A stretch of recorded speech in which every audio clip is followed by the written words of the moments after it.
God does not want his children to be debtors.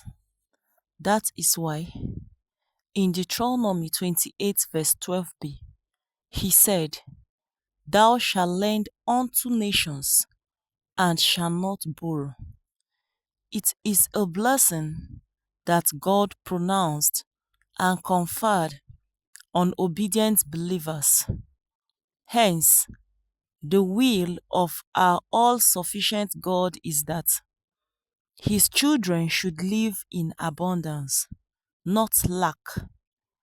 He assured that even in the time of famine, his own children will be satisfied. Why then do some believers find themselves in debt? Some debts are so huge that the debtors die trying to pay back, while some become bad debts. The first reason some believers become debtors is that they do not know their rights and kingdom inheritance. You need to know that something belongs to you before you can claim or possess it. The will of God for you as a New Testament believer is that you lend to others and nations and not borrow.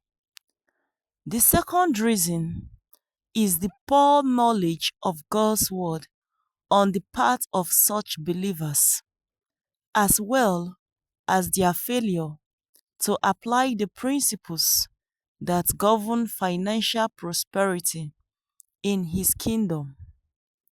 You will continuously prosper as long as you apply those biblical principles. Some of such principles include the law of sowing and reaping, counting costs, resource management, goal setting, financial planning, and prudence. The third reason is stinginess towards God. Many believers who fail to pay their tithes, give offerings, and first fruits only open their finances to devourers. The spirit of indebtedness and financial wastage.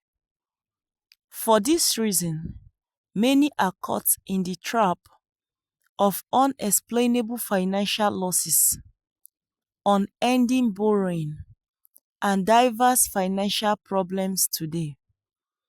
They close the heavens over their lives by their own misdeed and disobedience. The fourth reason is some believers fail to effectively manage the resources God gave them.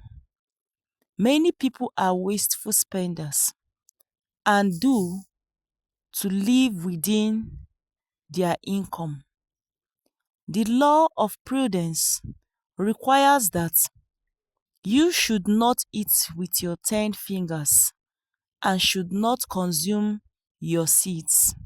Rather, you should set part of your income aside for saving and investment. You should also cut out unnecessary spending and focus on needs, not wants.